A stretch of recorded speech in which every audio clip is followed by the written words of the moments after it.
Olá, meus amigos, meus irmãos aí da sala.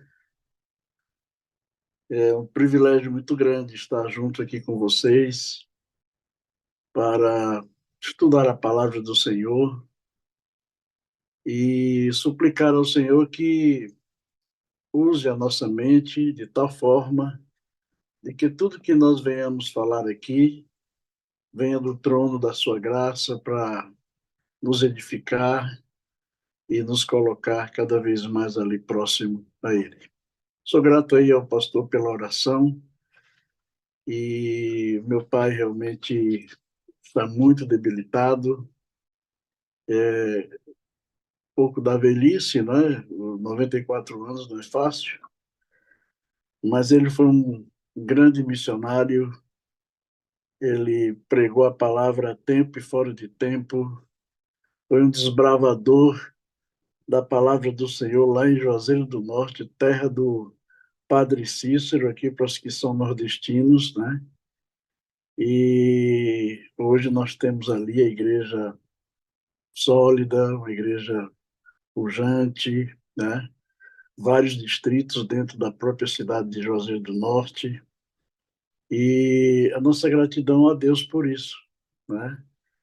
E o descanso hoje para ele seria como um prêmio pelo que ele tem sofrido ultimamente, né?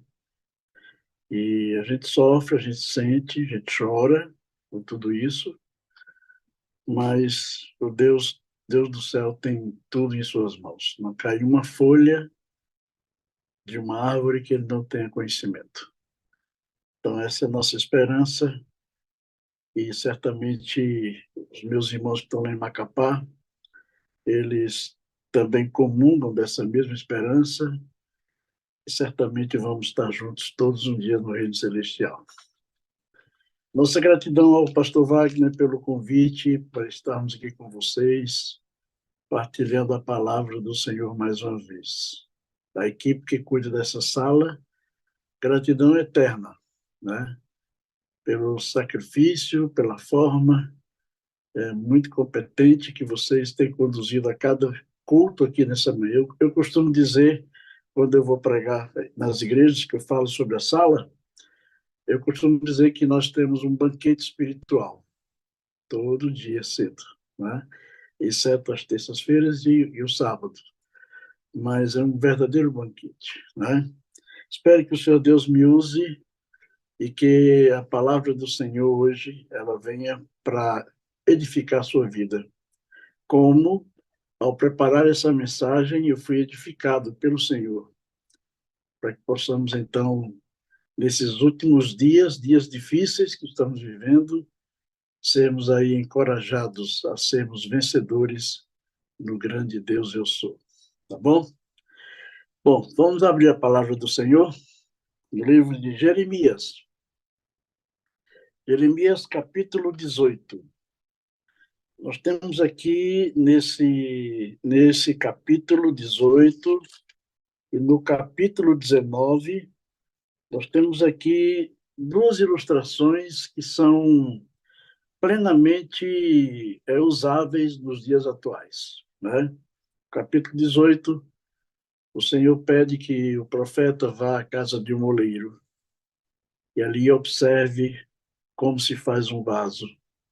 E acontece ali algumas coisas que durante a leitura nós vamos perceber. No capítulo 19, Deus pede que o profeta agora compre uma botija já pronta, um vaso já pronto. E reúna ali os sacerdotes, a liderança da igreja, na porta da entrada da cidade, e apregoe aqueles líderes como está a igreja, como está o povo de Deus naquela época. E aí, então, quebre essa botija, né? E aí Deus faz o apelo que somente Ele pode restaurar, somente Ele pode refazer aquela botija, né? aquele vaso. Mas o nosso texto hoje está baseado em Jeremias 18. Diz o seguinte: Veio a palavra do Senhor a Jeremias, dizendo: Dispõe-te e desce à casa do oleiro, e lá ouvirás as minhas palavras. Desci à casa do oleiro, e eis que ele estava entregue à sua obra e sobre rodas. Como o vaso que o oleiro fazia de barro se lhes estragou na mão, tornou a fazer um outro vaso segundo o que lhe pareceu. Então veio a palavra a mim, dizendo, o Senhor falando ao profeta, não poderei, verso 6, não poderei eu fazer de vós como este oleiro fez, ó casa de Israel? Diz o Senhor, eis que como o barro nas mãos do oleiro, assim sois vós nas minhas mãos, ó casa de Israel. Esse texto para mim é muito solene, que Deus, ele, o nosso grande Pai, ele usando da sua maestria, ele trata nós como sendo todos nós plenamente recuperáveis. A ilustração máxima desse texto é dizer para você e para mim que nós somos recuperáveis quando nós nos colocamos inteiramente nas mãos do Senhor. Vamos então entender um pouquinho sobre o profeta. Quem foi o profeta Jeremias? Jeremias, filho de Euquias, nascido na cidade de Anatote, no território de Benjamim, por volta do ano 650 a.C. Ele profetizou do século VII até o século VI a.C. Jeremias, ele cresceu num ambiente conturbado. Israel, o reino do norte, já havia caído do Império Assírio há pelo menos 70 anos. E essa cidade de Anatote fica a cerca de 3 quilômetros de Jerusalém, ou esse lugar, né, um vilarejo. E o chamado de Jeremias ao ministério profético ocorreu no 13º ano do reinado do rei Josias, por volta do ano 627, 626, 627 a.C. Deus o escolheu de forma soberana para transmitir a sua mensagem. Nesse processo que a gente percebe aqui do profeta, a gente vê a intervenção direta de Deus junto ao povo de Israel, com uma mensagem precisa, com uma mensagem necessária, e, através da soberania do Senhor, ele escolheu Jeremias para ser esse homem, né, detentor dessa mensagem. O nome Jeremias significa o Senhor estabelece. O Senhor estabelece. Ou exaltado por Deus. Exaltado por Deus. Né? Ele foi profeta juntamente com, depois de Isaías, aliás, né? E os dois foram comissionados por Deus a levar para Israel uma mensagem de restauração. Por isso que o texto que nós lemos hoje nos fala claramente de sermos restaurados. E o capítulo 20 também, da questão do vaso já pronto, também fala do processo de restauração. Naquela época, Israel vivenciava momentos difíceis, né? E os pecados que imperavam naquele lugar, ou naquele momento, era adoração a ídolos, consulta aos mortos, promiscuidade. Então, você percebe que o ambiente que Jeremias estava vivenciando ali em Israel naquela época é algo muito parecido com os dias que nós vivenciamos hoje, né? Mas Deus pede que Jeremias vá à casa do oleiro. Quem é esse oleiro? Quem é esse personagem? O oleiro geralmente é uma pessoa paciente, mas ao mesmo tempo preciso nos seus atos e naquilo que faz. Ou seja, cirúrgico. Geralmente, o oleiro é uma pessoa simples, de modo simples, de palavras simples, mas, porém, de uma inteligência absurda, de uma capacidade de transmitir o que está na sua mente de forma física tremenda. O oleiro tem como característica a perseverança. O texto nos fala isto. Quando ele preparou o vaso e foi colocar na prateleira, quem sabe para secar um pouco, o vaso caiu e ele pegou aquele mesmo barro, daquele mesmo barro ele fez um outro vaso mais belo que o primeiro. Não desiste, né? Perseverante. Ele também aproveita o material, ele não desperdiça material, porque ele poderia muito bem, ao aquele vaso cair no chão, jogar o material fora, descartar o material e usar um outro material para fazer outro vaso, mas ele aproveitou o mesmo material. Você não deu uma lição aí, amigo? Uma lição da parte de Deus? Ele não descarta cada um de nós, ele nos usa de maneira plena. O oleiro usa a sua criatividade, ele tem a habilidade de pegar o que está na sua mente e tornar físico com as suas mãos hábeis ao colocar uma porção de barro numa rodana e ali, de maneira muito tranquila e hábil, transformar aquele barro num belo vaso, né? Porém, existe algumas informações sobre o texto que nós precisamos entender. No versículo 6, diz o seguinte: ó comunidade de Israel, será que não posso eu agir com vocês como fez o oleiro? Pergunta ao Senhor.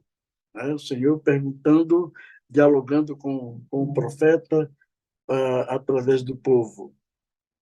Quem é esse oleiro nesse processo todo aí? Quem é esse oleiro que o Jeremias foi lá para ver, mas a intenção do Senhor não era que ele observasse aquele homem ali fazendo o vaso, mas que ele entendesse de que o oleiro principal em toda essa história, ele, Deus, ele é o grande oleiro, né? Ele é zeloso, ele é misericordioso, ele nos aperfeiçoa na nossa fraqueza e deseja ter um relacionamento conosco para sermos moldados segundo o seu querer, segundo a sua vontade. Então, o texto nos apresenta Deus como sendo o nosso oleiro. Segundo ponto, quem é o vaso? Quem é esse vaso? Não é? No versículo 6 mesmo diz o seguinte: como barro nas mãos do oleiro, assim são vocês nas minhas mãos. Então, nós entendemos de que esse vaso aí é a igreja, né? O povo de Deus hoje. Deus restaura cada um de forma individual, mas Deus também restaura o seu povo, para que o Senhor seja honrado no meio do seu povo, né? O Senhor usa essas figuras do oleiro e do vaso para ilustrar a sua soberania, o quanto ele pode fazer pelo seu povo, o quanto ele pode ser misericordioso, amoroso com o seu povo. Como nós dissemos lá no início, a mensagem de Jeremias, tanto quanto a mensagem de Isaías, são mensagens restauradoras, são mensagens que têm como objetivo agregar o povo perto do Senhor e, ao mesmo tempo, nessa atitude de agregar o povo, proporcionar a esse povo um restauro de vida, um renovo de vida, uma vida plenamente diferente, né? Bom, quem é o barro, então? Nós vimos quem é o oleiro, que é Deus, nós vimos quem é o vaso, que é a igreja, e quem é o barro, então? O barro somos nós, né? No verso 4 do capítulo 18, diz o seguinte: como o vaso que ele fazia de barro quebrou-se na mão do oleiro, tornou a fazer dele outro vaso, conforme lhe pareceu bem aos seus olhos. E assim o oleiro fez. Então, nós somos esse barro que estamos nas mãos desse oleiro, esse oleiro que é Deus, que estamos junto com o povo de Deus, que é a questão de estarmos em comunidade, né? E Deus trabalha também conosco de forma individual, como sendo esse barro, né? O oleiro não pode moldar e afeiçoar para a honra o que nunca foi colocado em suas mãos. Por isso que há um apelo constante de que nós devemos estar sempre nas mãos do Senhor para sermos úteis à sua causa, né? E diz ainda que a vida cristã consiste em uma entrega diária de submissão e de constante vitória. Então, como sendo nós o barro, né? Então, nós temos que entender isso, de que precisamos estar sempre nas mãos do oleiro se nós quisermos ser transformados e termos uma vida digna de sermos plenamente seus filhos, né? Agora, outra informação que eu julgo assim necessário nesse texto. E o barro? E o barro?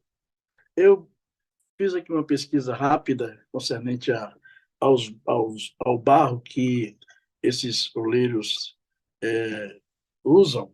Aqui em Caruaru, Pernambuco, tem um grande homem que é chamado Mestre Vitalino. Ele foi conhecido nacionalmente e quem sabe até mundialmente na questão de fazer bonecos de barro, usar suas mãos para fazer boneco de barro. E eu tive lá no reduto deles aqui, que fica aqui no Alto do Moura, e conversei ali com alguns que fazem esse tipo de material, de atividade. E eles me disseram que a escolha do barro é algo primordial para que a escultura saia de forma a contento e segundo aquilo que eles pensam na mente, que estão colocando ali exposto naquele vaso. Mas, olha, na pesquisa que eu fiz, existem mais de 200 tipos de barro. Mas desses 200 tipos de barro, apenas 8 barros são usados para fazer vasos. Apenas 8, né? Esses 8 que são escolhidos ou são próprios para esta habilidade, eles são tirados do lamaçal e do lodo, né? Tem um cheiro muito forte, um cheiro terrível. Para não... E, aparentemente, esse barro não serve para nada, né? Então, é justamente esse barro que o oleiro usa para, então, ser colocado diante de nós como Deus, como sendo o grande oleiro, né? Esse barro ele vem às mãos do oleiro e ele vem cheio de impurezas, né? Vem cheio de pedacinhos de raízes e pedrinhas pequenas. Então, a princípio, o oleiro ele pega esse barro e dá uma lavada, tira as impurezas para que ele esteja pronto para ser usado. Isso também tem uma outra lição na nossa vida, e quando nós nos achegamos ao Senhor, certamente nós somos manuseados pelo Senhor, tirando todas as impurezas que existem dentro de nós, o pecado que está arraigado, arrancando ali com toda a força para que possamos ser realmente verdadeiros filhos do Senhor, né? Muito bem, mas o maior teste desse barro é a resistência ao fogo, né? Ele suporta grandes temperaturas. E essas temperaturas têm como objetivo não somente tornar o vaso sólido, né, que você possa colocar sem a possibilidade de desmoronar, também serve para tirar as impurezas que estão ali, né, que com a própria temperatura vão sendo expurgadas ali e o vaso aparenta, então, bem feito e sem nenhum defeito, né? Muito bem.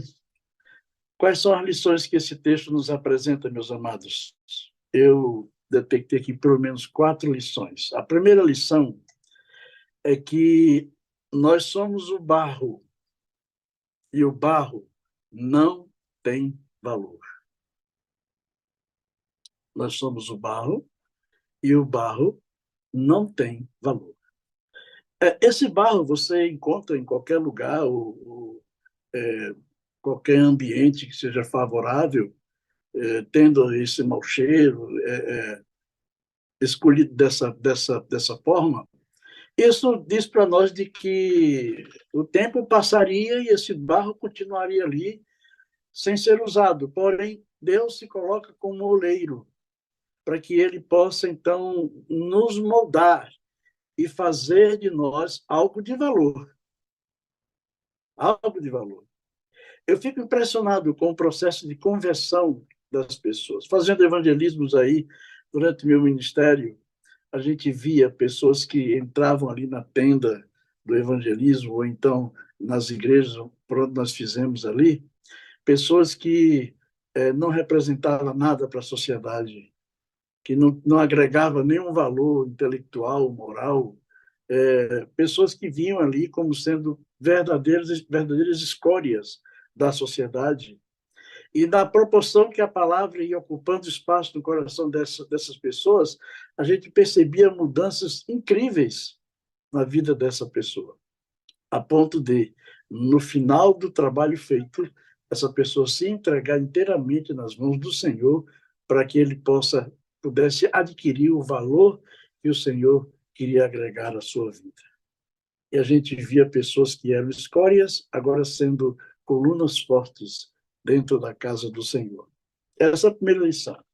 A segunda lição diz que nós somos o barro, e o barro é frágil.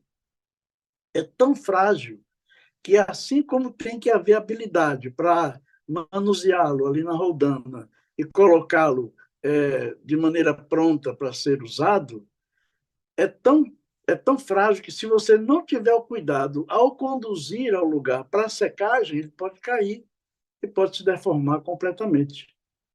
E aí o oleiro tem que pegar aquele barro novamente e fazer um novo vaso. Né? A terceira lição que esse texto nos apresenta, amados, é: o barro não tem querer. O barro não tem querer. Então, o oleiro pega aquela porção de barro, coloca ali em cima da roldana e vai sair dali aquilo que o oleiro tem na sua mente. A forma do vaso, as curvas do vaso, né? O jeito que aquele vaso vai, a sua utilidade, tudo isso depende do oleiro, porque o vaso está ali, o barro está ali, e ele não tem querer, olha, eu quero ser dessa forma. Não, não, não. O oleiro é que exerce total soberania sobre esse vaso, sobre esse barro, para transformá-lo no vaso que ele assim o desejar. E a quarta lição que esse texto nos apresenta é que o barro é matéria-prima do artista. O barro é a matéria-prima do artista. Essa lição aqui, amados, eu fiquei fascinado. Quando eu olho para o Éden e contemplo ali de forma imaginária Deus fazendo o homem do barro.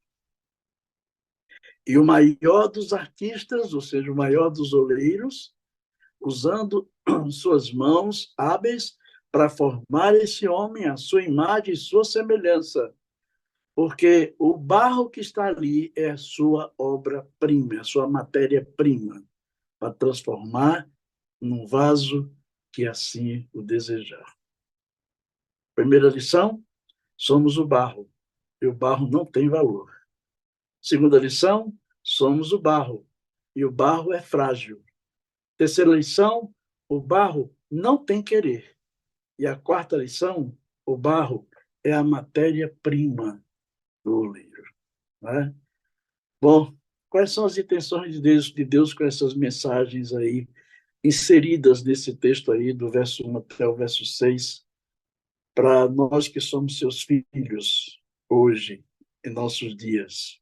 Vê só, amigos.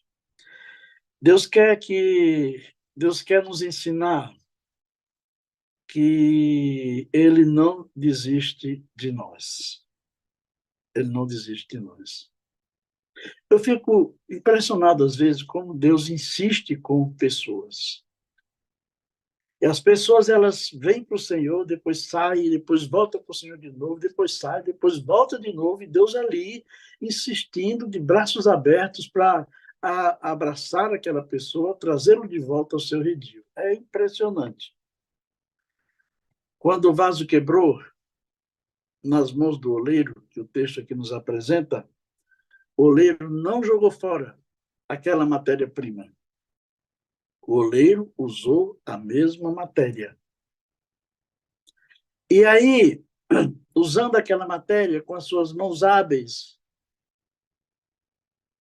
o oleiro foi tornando aquele vaso mais belo, diz algumas versões, do que o primeiro que caiu no chão. Que coisa maravilhosa, né, amigos? Eu entendo de que Deus ele é supremo, ele é majestoso, mas o interesse dele por você e por mim é algo indescritível. Indescritível. O vaso pode estar numa sarjeta, bêbado, caído. O vaso pode estar numa alta posição social, com toda a sua pompa, com toda a sua arrogância. O vaso pode estar onde quer que esteja. Se o Senhor Deus, se você permitir que o Senhor Deus seja o seu oleiro na sua vida, ele vai ter uma ação contínua sobre você e transformar você em algo impressionante. Depende de você, depende de mim, né? Depende de cada um de nós nos entregarmos ao Senhor todos os dias para sermos, então, um vaso novo, né? Outro aprendizado que nós podemos tirar desse texto bíblico, do que nós estamos apresentando, é que Deus não faz remendos na nossa vida. Eu achei isso aqui interessante. Aqueles que são, eu não vou dizer assim mais antigos, mas aqueles que já têm um pouquinho de tempo rodado, sabem o que é fazer um remendo numa roupa. Minha mãe fazia muito isso, minha mãe descansa no Senhor hoje, morreu firme na fé, graças a Deus, né? Mas ela pegava ali uma calça que a gente rasgava no joelho e botava na máquina e botava um pano por baixo e costurava para cima e para baixo. O remendo ficava à vista de todo mundo, mas ali naquele lugar ali não rasgava mais. Mas, em compensação, ao redor daquele remendo, estava susceptível a rasgar novamente. Susceptível a rasgar novamente. O oleiro, ele não faz conserto. O oleiro faz um vaso novo. Interessante isso demais, amados. Quando aquele barro caiu no chão, repito, ele pegou o mesmo barro, botou na roldana de novo, e dali ele fez um outro vaso mais belo que o primeiro. Algo impressionante, né?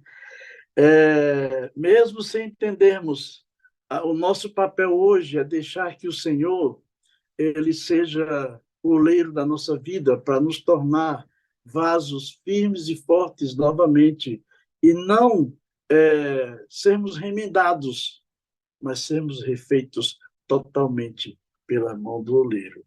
1 Pedro capítulo 1, verso 8 diz o seguinte: Bendito seja o Deus e Pai do nosso Senhor Jesus Cristo, que segundo a sua grande misericórdia nos regenerou.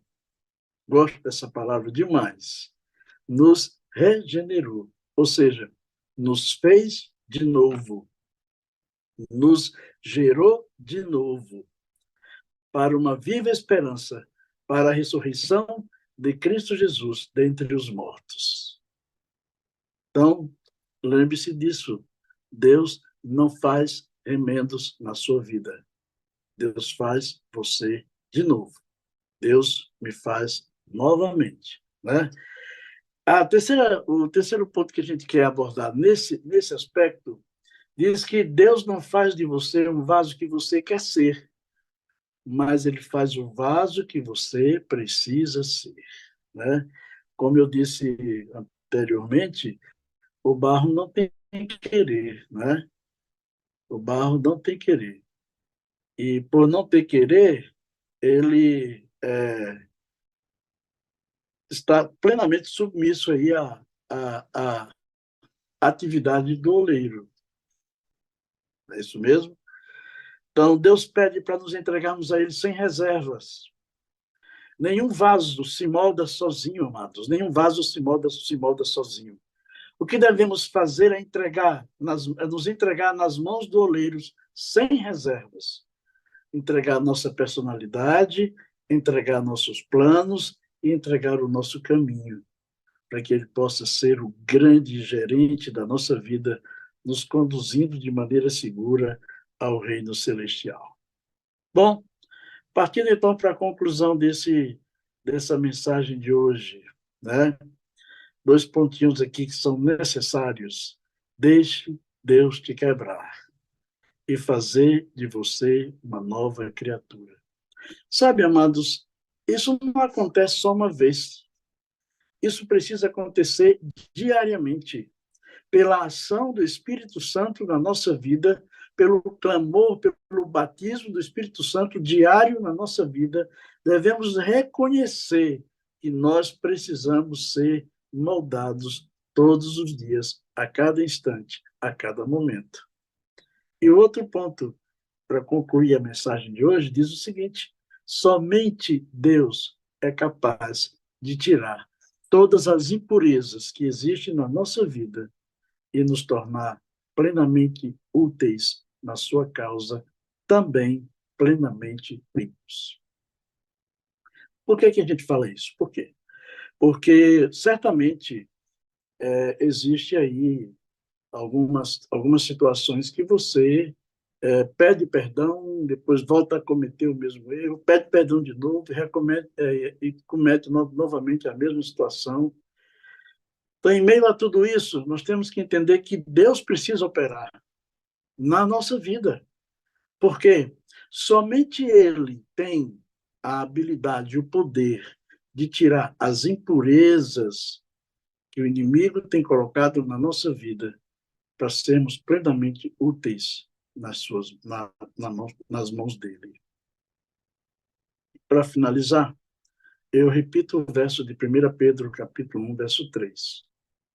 Bendito seja o Deus e Pai do nosso Senhor Cristo Jesus, que, segundo a sua grande misericórdia, nos regenerou, nos fez de novo, nos deu oportunidades novamente, para que possamos ter uma viva esperança pela ressurreição de Cristo Jesus dentre os mortos. Sabe, reflita hoje durante o dia inteiro nessas 4 lições que o texto nos apresenta hoje. Nós somos o barro, e o barro não tem valor. Nós somos o barro, e o barro é frágil. Nós somos o barro, e o barro não tem querer. Nós somos o barro, e o barro é a matéria-prima do grande artista, do grande oleiro. Senhor Deus quer ser esse oleiro na tua vida hoje. Eu não sei como é que você está. De repente você está vivenciando um momento complicado, espiritual, de altos e baixos, e de entender que você não consegue vencer as dificuldades que se apresentam na sua vida. Deixa o oleiro trabalhar com você.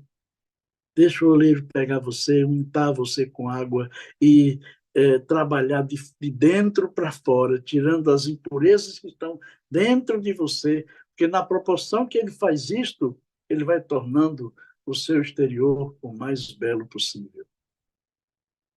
Pense nisso hoje durante o dia. Eu sou barro e eu não tenho valor. Eu sou barro e eu sou frágil. Eu sou barro e eu não tenho querer. Eu sou barro e preciso estar nas mãos do grande oleiro, todos os dias, todos os momentos, para que eu possa ser refeito segundo o seu querer. Deus te abençoe. Que Deus continue conduzindo a tua vida e que nessa condução de vida Ele possa te oferecer a vida eterna, tanto a você quanto a mim, para estarmos com Ele sempre, para sempre, no reino celestial. Tenha um dia de paz. Tenha um dia na plena comunhão do Senhor Jesus Cristo, do Espírito Santo, guiando você em todos os aspectos da sua vida. Amém? Vamos orar então?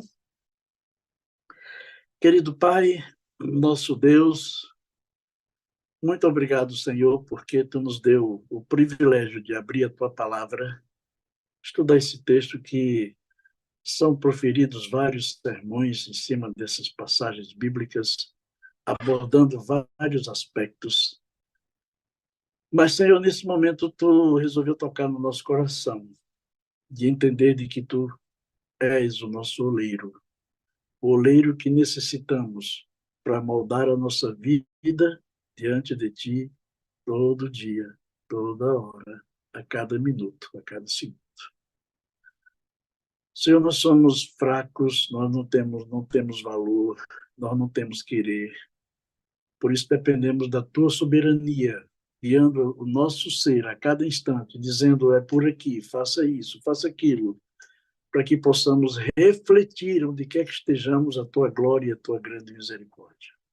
Essa mensagem, Senhor Deus, proferida por Jeremias, mensagem acolhedora, mensagem de restauração, que nós possamos entender que ela também é para mim, ela também é para cada um que está fazendo parte dessa sala.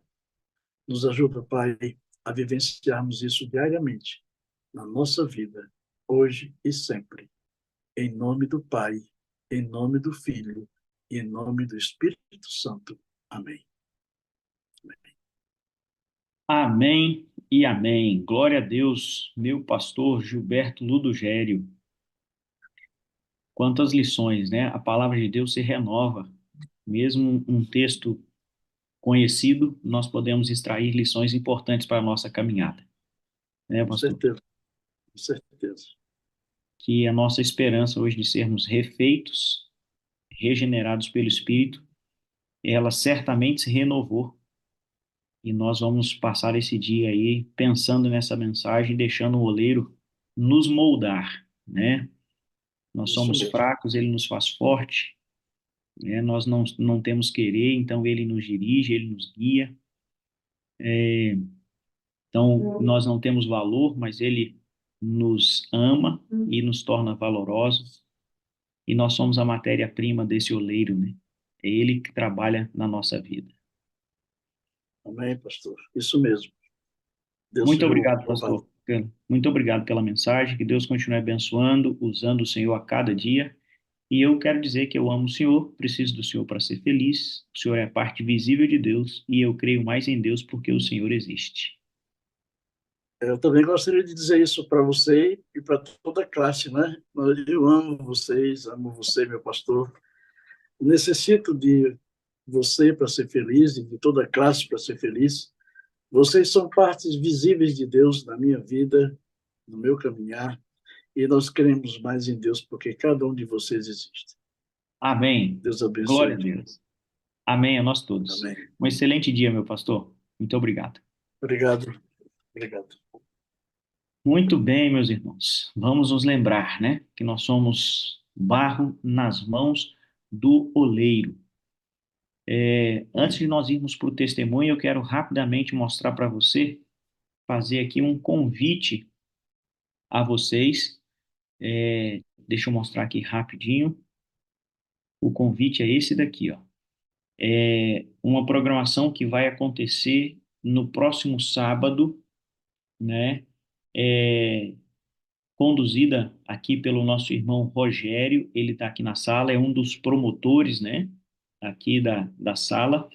Ele é lá de Mauá e a programação vai acontecer, como você está vendo aí, né? Vida no Espírito na Igreja de Jardim Canhema, Rua 15 de Novembro, número 15, na cidade de Diadema, no próximo sábado. Então, se você mora aí na região, né, de Diadema, na cidade de Diadema e região, você está convidado para este programa, né, Vida no Espírito na Igreja Adventista do Sétimo Dia de Jardim Canhema, Rua 15 de Novembro, número 15, em Diadema, no próximo sábado, dia 3, a partir das 9 horas da manhã.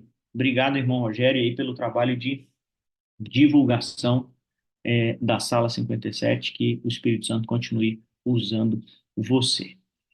Agora nós vamos ver a pregação tomando vida, forma e rosto na vida da nossa irmã Josânia. É o nosso testemunho que a gente vai chamar, a irmã Josânia, lá de Paragominas. Deixa eu ver o sobrenome dela aqui para o Gabriel poder localizar. A irmã Josânia. Já vou encontrar aqui. Se você encontrar antes de mim aqui, Eita, tá? Josânia 57. É Josânia com Z, tá, Gabriel? Vamos procurando aí. A Josânia tem uma bonita história, né? De muita luta, mas também de superação com a ajuda de Deus e da igreja, né? Que Deus escolheu para alcançar pessoas. Daqui a pouquinho a Josânia, lá de Paragominas, aparece aí na tela. Enquanto o Gabriel está localizando, o pastor Wagner pediu para eu fazer uma solicitação aqui a vocês. Você que tem um testemunho e você que quer compartilhar esse testemunho aqui na sala 57, mande a sua história para ele, tá bom? Procure o seu moderador, a sua moderadora, e fala, ó, eu tenho um testemunho que eu queria dar aqui na sala 57. Os testemunhos aqui, eles giram aqui, ó. Ela tá como Jo Lemos, tá? É isso mesmo, né? Isso, é Jo Lemos, tá, Gabriel? Então, você manda o seu testemunho aí para o seu moderador, ele vai fazer o link entre você e o pastor Wagner, tá? Para que você em algum momento possa dar o seu testemunho, como a Jo vai fazer aqui agora, ok? Você tem uma história marcante aqui com a Sala 57, você aprendeu aqui coisas importantes para a sua caminhada espiritual. Manda o seu testemunho que certamente vai abençoar muitas pessoas. Muito bem, agora nós vamos conversar aqui com a Jo Lemos. Seu microfone, a sua imagem está perfeita, só abrir o seu microfone. Bom dia com Sim. alegria, minha irmã. Bom dia com alegria, meus queridos irmãos. É um prazer imenso, né, poder participar com vocês. Assim, hoje todo mundo, a gente, de alguma forma, a gente, eu mesmo ninguém tinha me visto porque geralmente eu fico com a câmera todo o tempo desligada, né, por conta da vida corrida.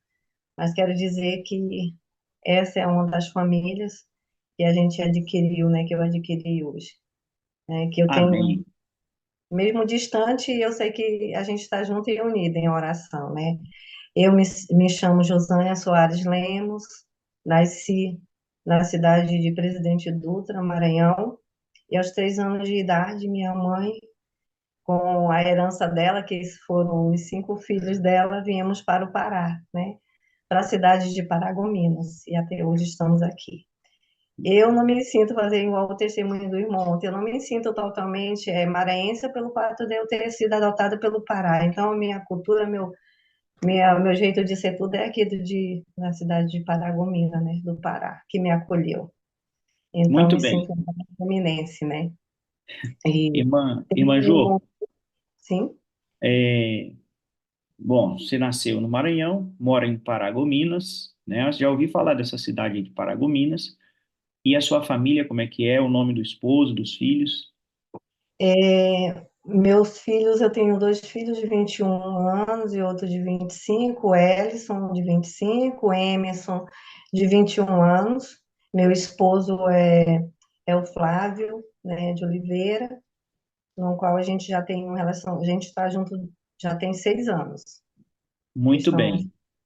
Os filhos, né, é de um outro relacionamento, a gente vai falar daqui a pouquinho também. Eu quero agradecer já, tá, você, Jô, pela disponibilidade em compartilhar a sua história conosco. E para o pessoal conhecer um pouquinho, bom, você já falou da sua mãe, você tem aí, eu acho que 4 irmãos. Assim, como é que foi a sua infância? Quais as lutas que vocês enfrentaram lá? Faz um resumo desse período para nós aí, por favor.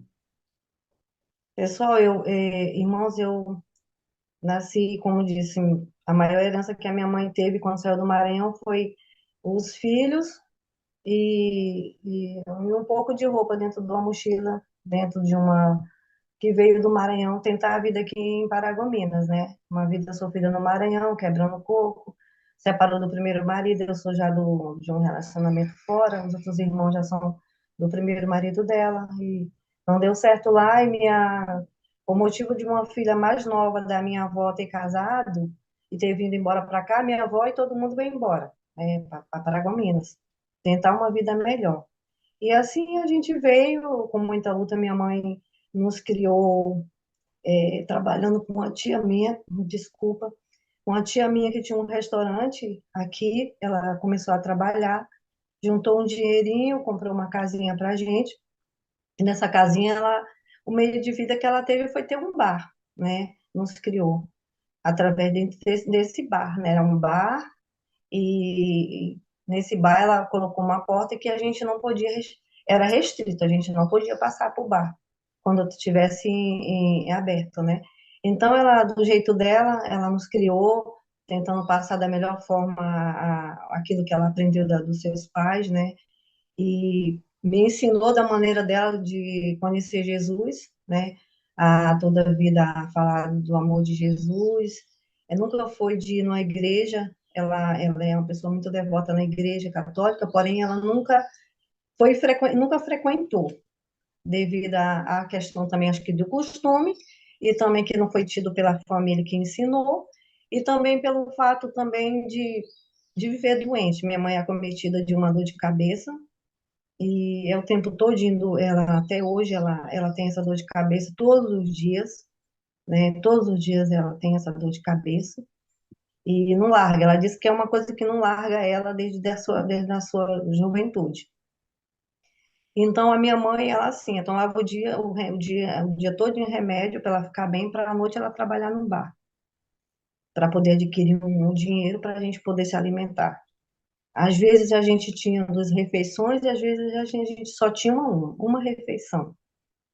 E como Uhum. eu disse pro pastor, mandei no áudio, eu morava perto de uma padaria, sentia o cheiro do pão e não podia comprar, porque não tinha dinheiro, né? E Uhum. assim, a refeição, às vezes, a gente tinha a janta, da janta sobrava, era o café da manhã do outro dia. É, Uhum. mas assim, hoje eu entendo todo o sofrimento que nós passamos junto com a minha mãe. E Deus é tão bom o tempo todo que mesmo assim, ela veio com a gente, éramos 4 irmãos só. E aqui o Senhor deu para ela um outro filho, né, de criação. Hoje ele não Uhum. está mais com a gente, meu irmão caçula, mataram ele, eu falei 7 anos, mas tem 9 anos, 2015. Assassinaram meu irmão. Mas esse irmão meu, para mim, hoje eu entendi que o importante não é o sangue, mas é o amor que une as pessoas, né? Então, ele não está no nosso meio, mesmo com toda a dificuldade, minha mãe ainda criou uma criança que estava num lugar vulnerável, né, um lugar de prostituição, ela descobriu, junto com meu irmão, que existia essa criança sofrendo lá, e ela pegou ele com infecção muito forte, ela cuidou, ficou um mês dentro de um hospital, mesmo doente, e ela criou esse meu irmão. E Olha talvez só, né? ela amou esse irmão mais do que nós. Eu entendo por quê. Hoje eu entendo, sendo mãe, eu entendo por quê, né? Muito Então, bem. assim, irmãos, voltando para a minha vida sofrida, que eu precisei passar por tudo que eu passei para me tornar a pessoa que eu sou hoje. Dentro Muito bem, de, mas um dentro momento aí, de ô Jô, irmãos, senhor, pode antes de falar. a gente chegar na pessoa que você se tornou hoje, vamos construindo a história, tá bom? Passo a É, passo. É, você, então, lá na infância, nesse contexto aí de luta, de sofrimento, a sua mãe, uma mulher guerreira, né, que vai cuidando de vocês, adota uma criança. Você conheceu a Jesus Cristo por influência da sua mãe, que era católica. Tinha uma igreja também em frente à sua casa, que você frequentava esporadicamente, né, Igreja Brasil para Cristo. Mas depois a igreja ela acaba deixando de funcionar e você fica sem igreja. Aí você ia para a escola caminhando, né? Saía da sua É, casa e ia para a escola caminhando. eu não contei, mas o senhor me lembrou, mas eu vou resumir. Olha, essa igreja teve a divisão, foram embora, não tinha, era bem em frente à minha casa. Então, eu fiquei, com 9 anos, eu tive uma oração para Deus e disse, Senhor, agora o que é que eu vou fazer? A igreja que eu frequentava não estava. Eu respeito meus irmãos, que eu tenho muito amigo católicos, tenho muito amigo católicos, trabalho com muitos, eu amo o jeito deles de ser, né, que tem uns que trabalham que realmente é aquele católico fiel, mas eu dizia assim, eu não me cabo na igreja católica, eu não dá para mim, como é que eu vou fazer agora? Senhor, me mostra a igreja verdadeira, né, me mostra a igreja verdadeira. Passou-se alguns anos, e foi quando eu doida, tinha escola perto da minha casa, mas eu queria estudar numa escola que era a escola, porque todos os adolescentes na época queriam aquela escola. Eu tinha que atravessar a cidade todinha a pé, né, para mim poder ir para essa escola. Mas com muita luta para mim conseguir, eu tive minha tia, me apeguei com a tia minha que morava perto dessa escola e ela tinha influência, né?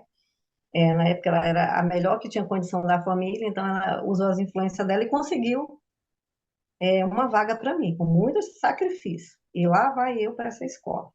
A escola Estudava que no você turno. queria.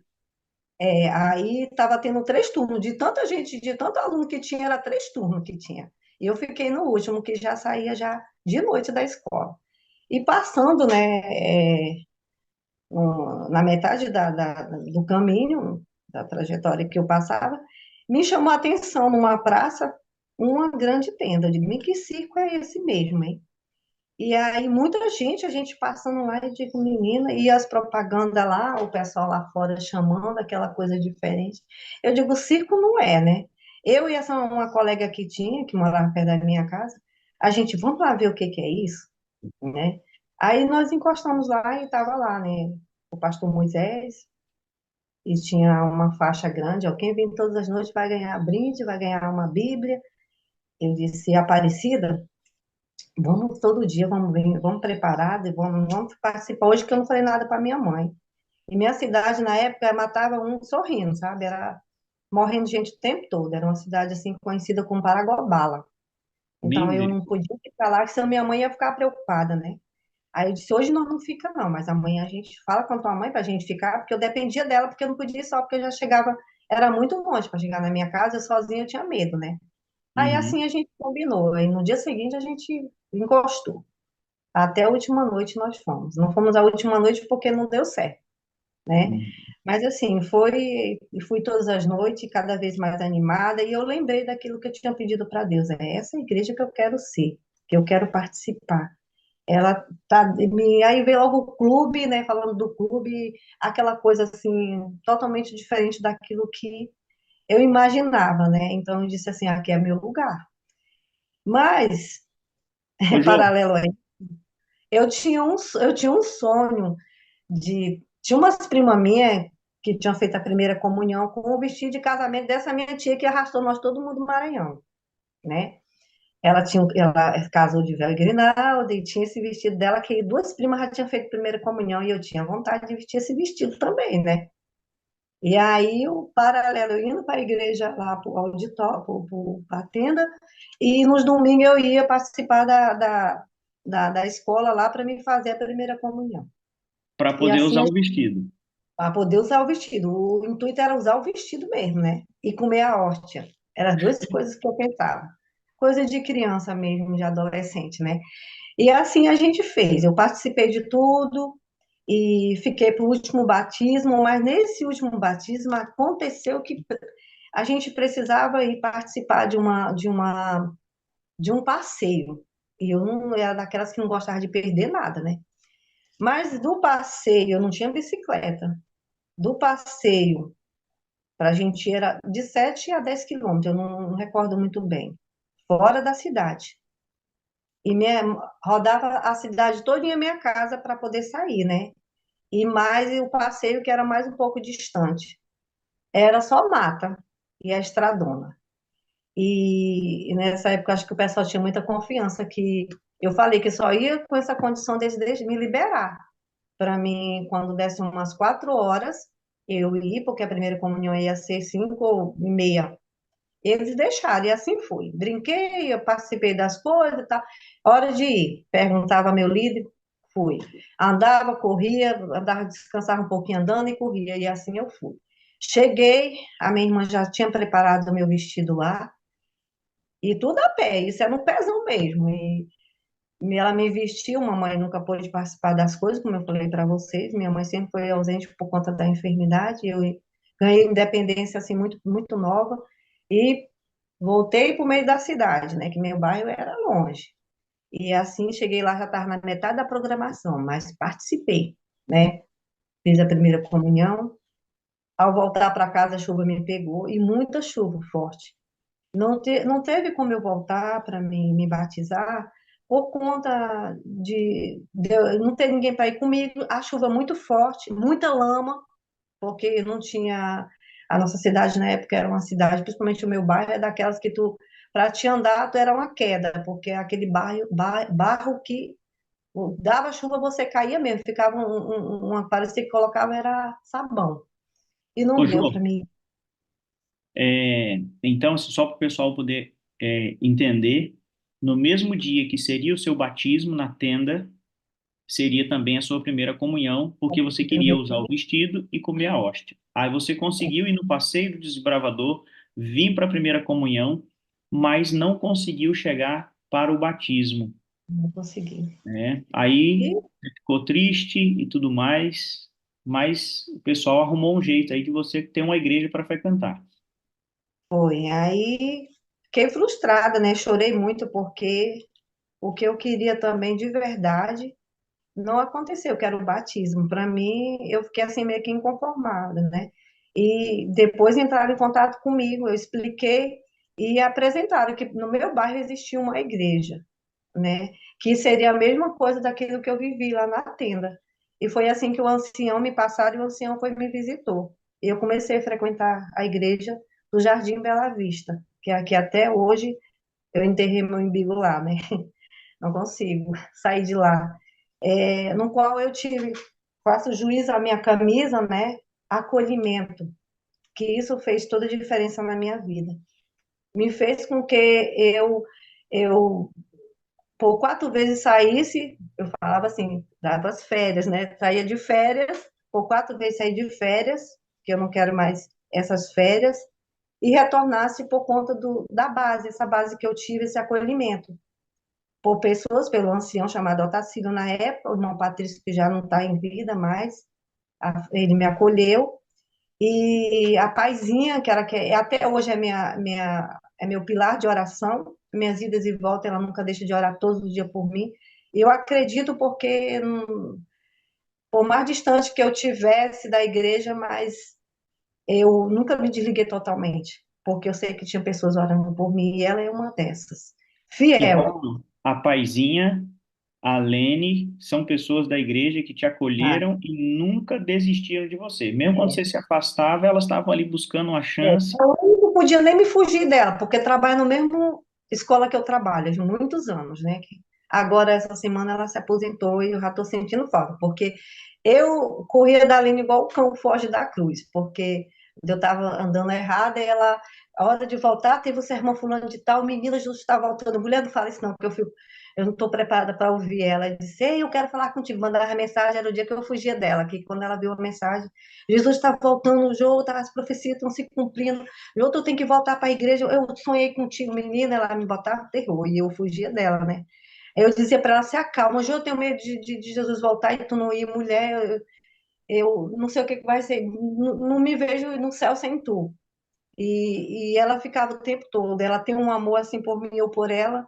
eu agradeço essa pessoa que insistiu comigo.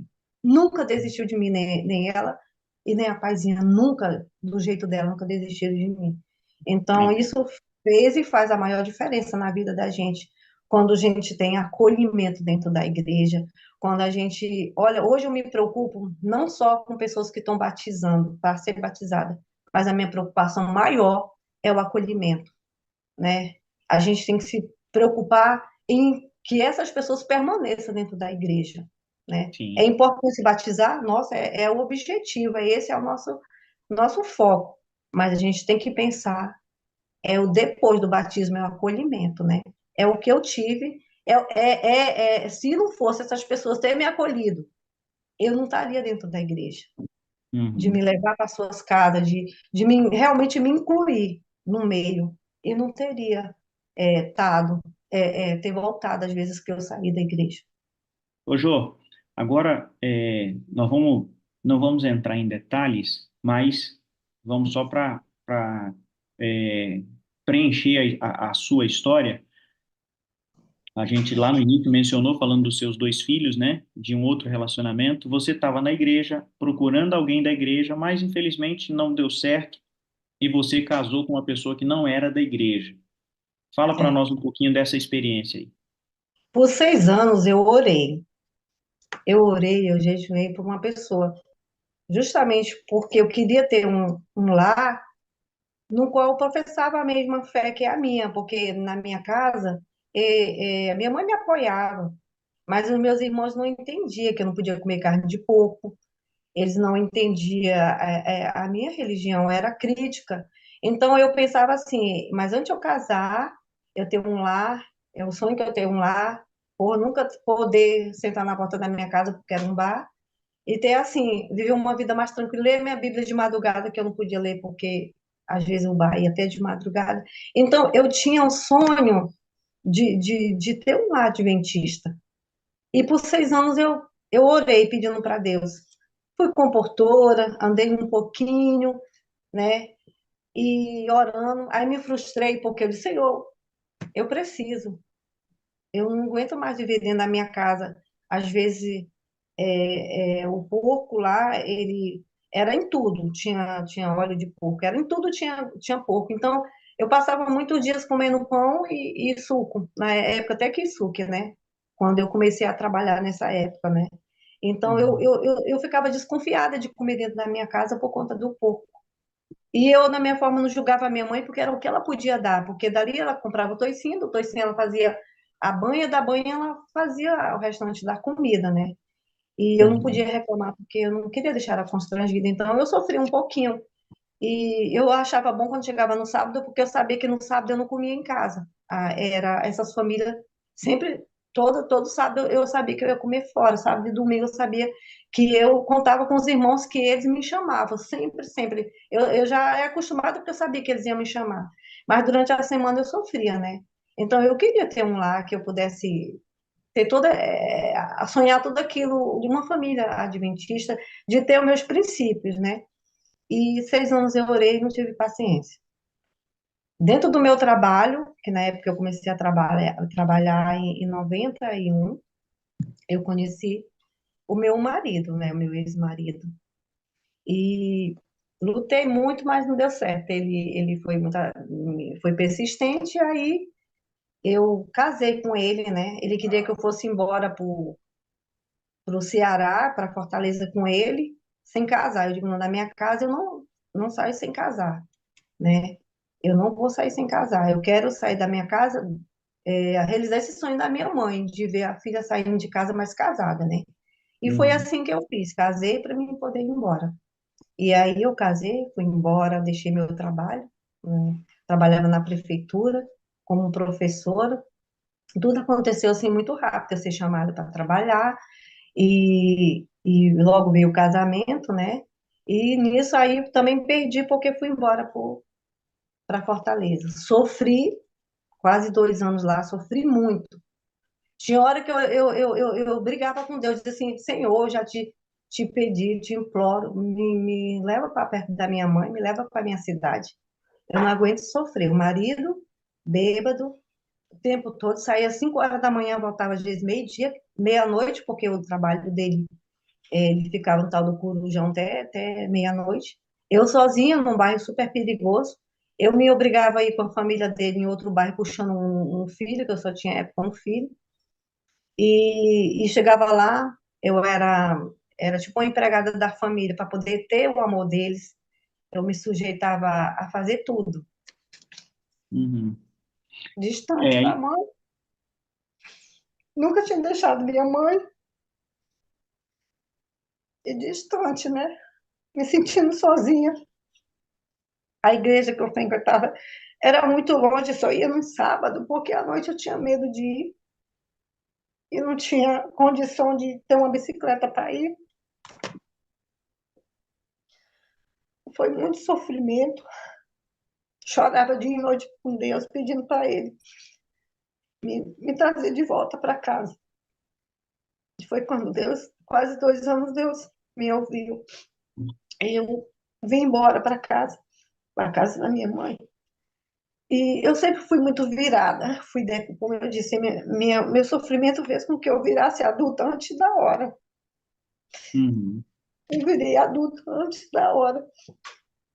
Sempre me virei para tudo, porque mamãe não podia. Eu me matriculava, eu renovava minha matrícula, e ele já sabia na escola. Minha mãe nunca participou de nada. Eu entendia, ao mesmo tempo não entendia, porque eu queria ser só criança, não queria ter essa independência. Achei que eu não ia chorar. Então, hoje eu entendo que eu precisei passar por tudo para ser a pessoa que eu sou hoje. Então, Uhum. foi assim, eu fiquei nesse relacionamento abusivo por muitos anos, calada, moro perto até hoje da minha mãe, a minha casa da minha mãe é a terceira casa da minha, consegui comprar ela me deu um terreno, eu consegui comprar pertinho dela, construí minha casa com muito esforço. 30% foi o marido, mas os 70% foi eu lutando, trabalhando na prefeitura, porque eu tinha perdido o meu concurso, ele fez com que eu perdesse meu concurso indo embora para Fortaleza. E eu tive que começar do zero, trabalhando por OS. A prefeitura não era nem contratada, era por OS. Quando uma pessoa trabalhava, eles ganhavam por mês, passava 2 meses para ter um salário. Mesmo assim, eu consegui vencer. Eu fiz o ensino médio com muita dificuldade, aí engravidei do filho do mais novo, terminei meu ensino médio, já fiz o vestibular, já passei para pedagogia, já comecei a estudar com a fé, porque o casamento estava acabando. Para mim ter o dinheiro para pagar a faculdade, ele dormia bêbado, com o dinheiro eu ia juntando, eu pegava aquele dinheiro, um pouco do dinheiro ia guardando para juntar para minha mensalidade, porque nem toda a vida eu estava trabalhando. Tem dia eu tirava 3 meses de um professor e eu ficava dando uma parava para poder a prefeitura me esperar me chamar de novo para me cobrir outro professor. Assim, nisso aí eu fiz boas amizades nas 2 escolas que eu passei, porque eu passei por uma que não me largou mais. Aí tudo que tinha mandava me chamar. Eu Uhum. fazia tudo e até hoje faço o mesmo trabalho. Para entrar 7, 6h30 eu já estou na escola, entendeu? E sempre aquela mesma responsabilidade quando eu trabalhei como contratada por OS, até hoje sou a mesma coisa. E aí foi assim, no primeiro ano foi o ano da minha separação. Ele separou de mim. Eu fui na delegacia não por mim, porque as agressões dele já estavam começando a envolver o meu filho mais velho, a envolver minha mãe e minha irmã. E quando a gente está num relacionamento desse, a gente não consegue sair. A gente fica preso, eu não sei entender, a gente não consegue. É algo assim que prende a gente, eu não sei explicar para vocês. Eu fui tomar providência de uma delegacia para ele sair de casa, da minha vida, porque essas agressões começaram no meu filho mais velho. Ele não podia falar nada, que ele batia no menino, eu me entrava pelo meio, para mim a pior coisa não foi as agressões físicas, foi a psicológica. É a pior que tem. Porque um tapa que você dá dói no momento mais passa. Mas palavra, ela fica na tua mente, ela resiste ali, pra sair só Deus, né? E isso Ô, me João, adoeceu. esse relacionamento fez muito mal para você, né? Você disse para mim que o ponto positivo desse relacionamento são os dois filhos, né? Que você tem. Mas aí esse relacionamento vai chegar a um ponto final, né? Foi, chegou ao ponto final, como eu disse, ele foi quando eu procurei a delegacia para porque as agressões dele, a minha família, a minha mãe já estava entrando pelo meio. Teve duas situações que eu disse, é hora de eu tomar decisão, né? E assim a gente se separou por quase 2 anos. Isso é dia e noite ele me aperreando para voltar, já tinha outro relacionamento, eu não queria nem saber dele, ele foi embora para outro lugar para trabalhar, mas mesmo assim procurava o telefone para me ligar, conseguia me ligar, quando eu vi que era a voz dele, desligar o telefone, só de ouvir a voz dele eu passava mal. Eu sei que foi quase 2 anos, no final da minha faculdade, ele apareceu. Dentro disso, gente, eu trabalhava por OS, como eu disse para vocês, fazendo faculdade particular. Com esses dois filhos, ele não dava nada, e, e uma pessoa efetiva recebia um valor, e quando eu trabalhava por OS, era outro valor, quem era contratado era outro valor, ou seja, o meu valor em dinheiro era mais pouco. E o primeiro ano, 1 ano e meio, foi muito difícil para mim, ter que manter a família, 2 filhos sozinho, manter a minha faculdade particular. E foi sofrimento, né? Não passei fome, digo para vocês que eu passei por tudo isso, mas eu nunca passei, meus filhos nunca passaram fome. E nunca ficaram na casa de ninguém, porque Deus me ajudou a dar um jeito com esse salário que eu ganhava. Eu atrasei minha faculdade 3 mensalidades, porque eu ainda estava me organizando, né, em tudo. Era tudo para mim, levar a família nas costas sozinha, tudo foi difícil, né? Então, eu fiquei com 3 mensalidades atrasadas, e contei com a ajuda de um vereador, um amigo que eu tinha adquirido, que era presidente da Câmara, que me pagou uma mensalidade, o prefeito, que eu me aproximei muito dele, Adnan, ele foi um anjo na minha vida também, pagou 2 mensalidades para mim, e a partir dali, eu disse que era só essa ajuda, que eu ia me virar, ia me organizar, e me organizei. E logo as bênçãos começou a surgir, né? Eu fui chamada no concurso que eu tinha feito, eu fiz esse concurso, eu estava no final, no último ano do ensino médio. E quando foi, no ano que realmente, assim, na hora certa, assim, eu fui chamada nesse concurso, né? E as coisas cada vez melhorando mais, né? Eu Uhum. hoje tenho muitas amigas, se vocês pudessem ver o testemunho, elas diziam para vocês que elas concursadas, a vida delas dentro da faculdade viraram uma bola de neve que tiveram até que fazer empréstimo, e eu não. Era OS, ganhava mais pouco, mas tinha uma pessoa, uma menina que me ajudava aqui em casa, que eu dava aquele valor simbólico, né? Para ela olhar os meus filhos, minha família toda mora perto, mas eu nunca quis colocar essas crianças na casa de ninguém, sim ficar dentro de casa, né? Que eu era ausente o dia Uhum. todo, então eu queria que eles tivessem o máximo de conforto. E eu contei com a ajuda da minha diretora na época, era a Vista Triciane, que é o meu anjo, não é aquele anjo de asa, mas é aquele meu anjo de perto. Que essa pessoa ela é mais do que uma diretora para mim, ela é uma amiga, ela é uma irmã, ela é uma pessoa assim fundamental na minha vida. E eu sei que Amém. qualquer momento a gente está junto e misturado na luta, né?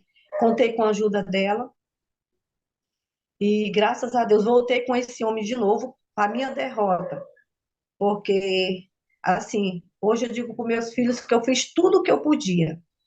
Por que que eu voltei com eles? Porque eu casei para me viver até que a morte nos separe. Eu tinha isso comigo, por conta da vida que eu tive na minha infância sem ter pai. Eu não queria dessa vida para meus filhos. Eu queria uma Uhum. família, uma estrutura, uma família. Então, eu carreguei esse casamento até onde minhas forças deu.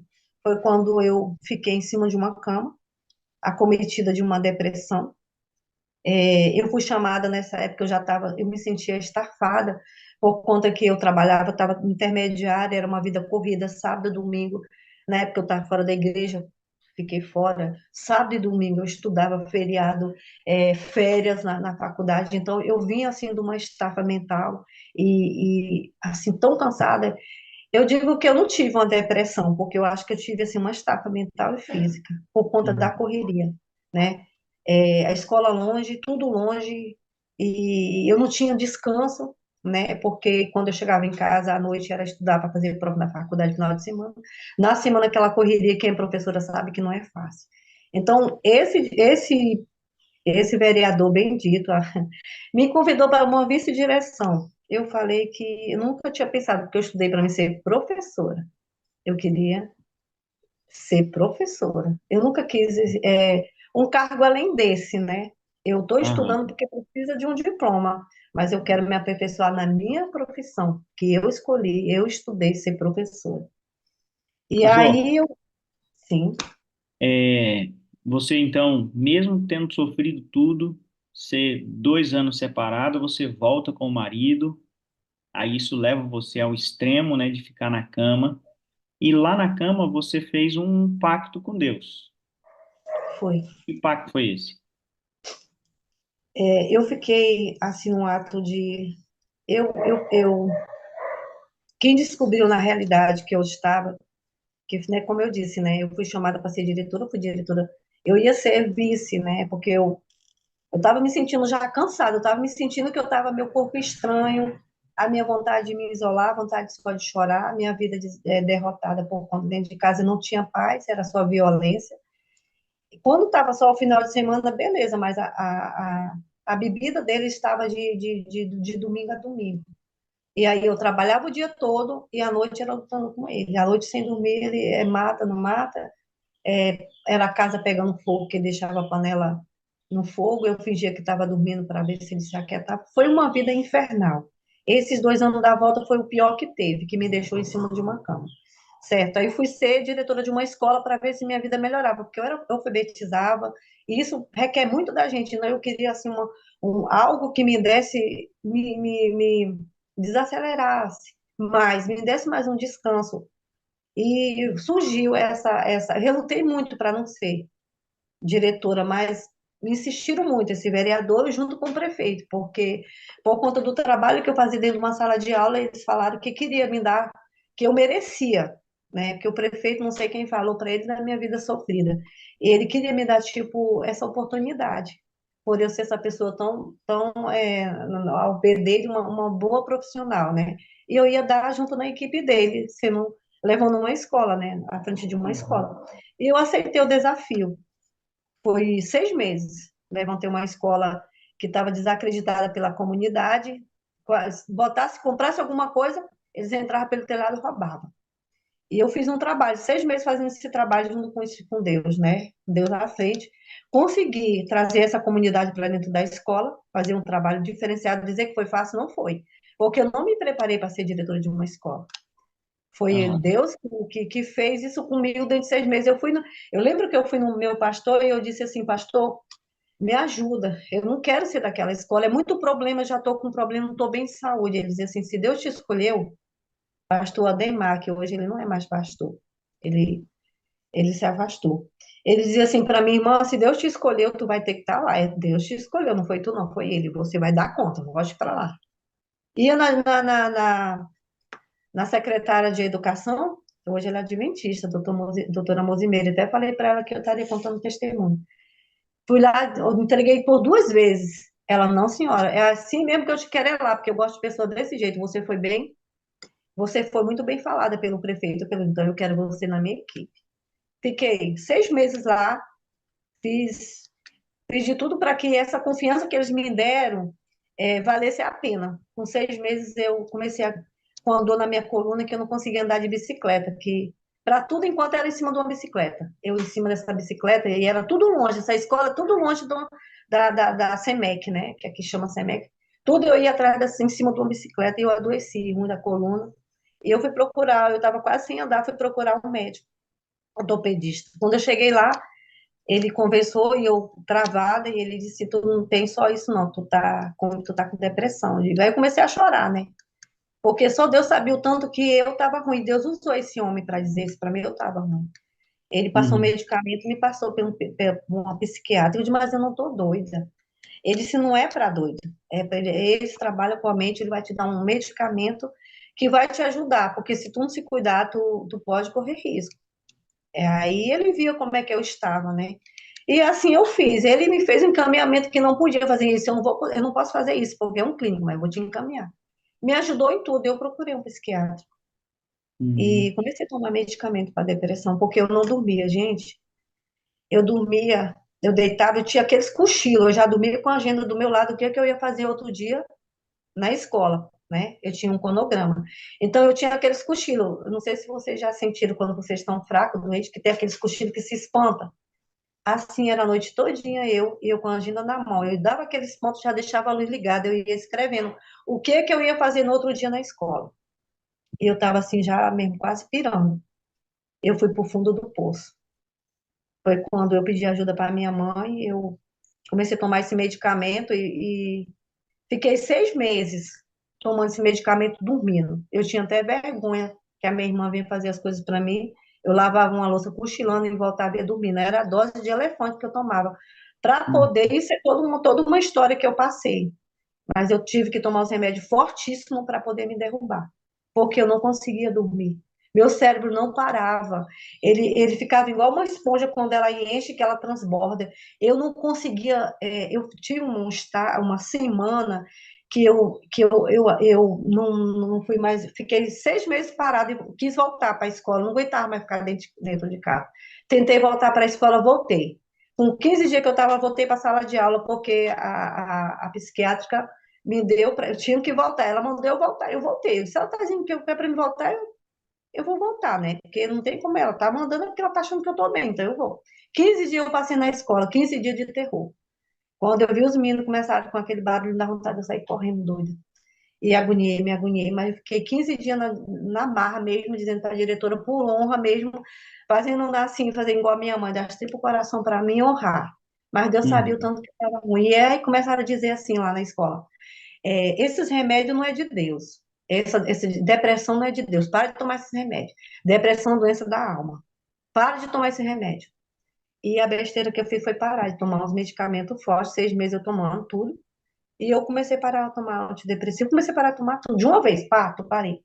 Gente, foi uma semana que eu achei que eu ia ficar doida, eu ia morrer. Não fiquei na casa da minha mãe, e esse homem aqui em casa sozinho, eu na casa da minha mãe, ela cuidando de mim. Eu não, eu estava doida. Só que eu tentava me controlar para não desesperar minha mãe, mas eu estava assim, doida. De um ponto eu chegava para o meu irmão mais velho, eu tinha um dinheiro que eu não botava no banco, eu botava no cofre dele. Eu dizia assim: olha, meu irmão, eu toda a vida eu ajudei a família todinha. Eu sempre fui a cabeça de levar todos vocês para o hospital para tudo. Mas agora eu estou pedindo, me ajuda, me ajuda, me ajuda. Meus filhos não tem ninguém, a mamãe vive doente, como é que vai ficar meus filhos? Meu irmão, mano, me ajuda. Tem dinheiro ali no cofre. Tia, me leva para o hospital, me faz alguma coisa comigo. Eu não aguento mais. Eu não aguento mais. É uma agonia no meu juízo. Eu quero correr doida. Eu não consigo mais. Eu não aguento mais. Eu não aguento mais fingir que eu não estou bem. Eu não quero apavorar a mamãe. Mas eu não aguento mais. Me ajuda. Pega no meu braço, me põe dentro do carro, me leva para o hospital. Me ajuda. E nisso, na madrugada desse dia de desespero, foi o pior dia que eu tive. Eu não dormi, eu me ajoelhei e disse: Senhor, se eu morrer agora, ou uma das coisas, eu vou morrer, eu vou ficar doida. Como é que vai cuidar dos meus filhos, da minha mãe? Ele não tem ninguém, a família de lá não dá apoio nenhum. O pai é um alcoólatra. Minha mãe doente, não tem quem olhe meus filhos. Meus filhos acostumados dentro de casa. Então, Senhor, se eu morrer agora, a salvação é um presente teu para o homem, para o ser humano. Eu não mereço o que eu fiz. Essa vida toda, o que eu fiz para merecer esse presente que é a salvação? Eu não fiz nada, então eu não vou ser salva, porque eu não fiz nada para contribuir. Então, Senhor, eu não quero ficar doida. Se eu ficar viva, eu não quero ficar doida. Então, faz assim, vamos fazer assim, me ajuda a ficar boa dessa agonia. Me dá mais uma chance. A partir de agora que o Senhor me der essa chance, todo mundo que eu ver precisando de uma ajuda psicológica, precisar de alguma coisa, de médico, eu vou ajudar. Se eu souber que qualquer pessoa que estiver precisando, se for para ir para o médico, eu vou, se for para o que for essa pessoa, eu vou ajudar. Conversando, no que seja, eu vou ajudar. Mas me ajuda a sair dessa. Deus me ajudou, ele ouviu minha voz. Dizer para vocês, irmãos, eu fiquei curada de depressão, eu fiquei curada dessa agonia, fiquei em parte, ficou as sequelas. Hoje, todos os dias eu luto para mim estar bem, igual tem os alcoólatras anônimos. Todo dia, né, é uma vitória. Às vezes, Amém. um sonho, às vezes, me desencandeia o dia, mas eu luto para mim estar bem. Poucas vezes as pessoas me veem na escola, eu mal. Eu posso estar lutando o dia todo para mim estar bem. Às vezes, uma palavra desencandeia meu dia, mas eu estou na luta para mim estar bem. Ô, Jô, agora são 7h30, nós vamos para a parte final do nosso testemunho, né? É, e certamente a sua história está chegando ao coração das pessoas que estão ouvindo, né? Pode ser que tenha alguém que esteja aqui, que esteja em um relacionamento abusivo, que esteja vivendo um quadro de depressão, e depressão não é uma questão assim que você resolve só com oração, né? O exemplo aí seu de medicamento é importante. E Deus tem ajudado você a superar. E agora a gente vai nesses. Vamos ver se a gente consegue, em 10 minutinhos, fazer a conclusão aqui. Eu tenho as atividades do concílio daqui a pouquinho, e você também vai para o trabalho, né? É. É, nessa, nesse turbilhão que você estava vivendo, né? Afastada da igreja, mas as irmãs, né? A Paizinha e a Lene nunca abandonaram, mandavam um link da sala para você, mas você não entrava também.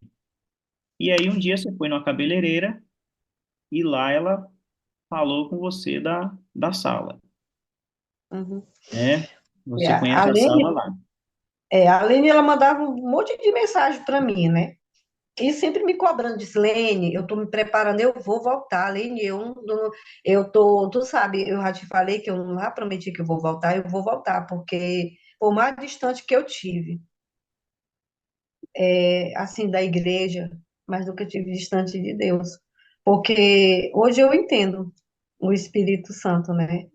Hoje eu entendo que ele nunca desistiu de mim, porque por mais que eu andei pelo Vale da Sombra da Morte, e dentre as escolhas erradas que eu fiz, quando dessas 4 vezes que eu saí da igreja, que eu falo que estava de férias, mas o Espírito Santo nunca deixou de atuar na minha vida. Quando eu ouvia, teve um momento que eu via ele lá longe, mas eu nunca deixei de ouvi-lo, né?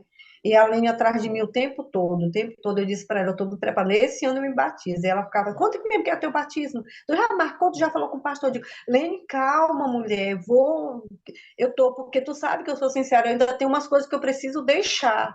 E eu ainda não consegui. Para mim, eu tenho que voltar inteira, não com um pedaço de coisas erradas que eu ainda estou cometendo. Calma. Porque nisso, irmãos, eu queria casar.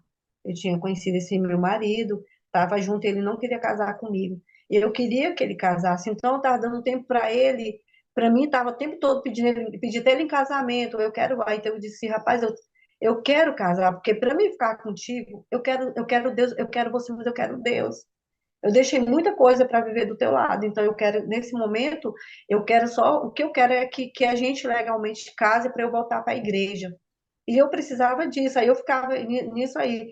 E eu não sabia que, como eu já tinha um tempo de vivendo com ele, existia essa possibilidade de eu voltar para a igreja, de batizar, meu nome indo para a comissão de uns pastores, e aí eles iam ver, né, como é que estava. Eu mesmo distante da igreja, mas nunca deixei de dizimar, de dar aquela oferta programada.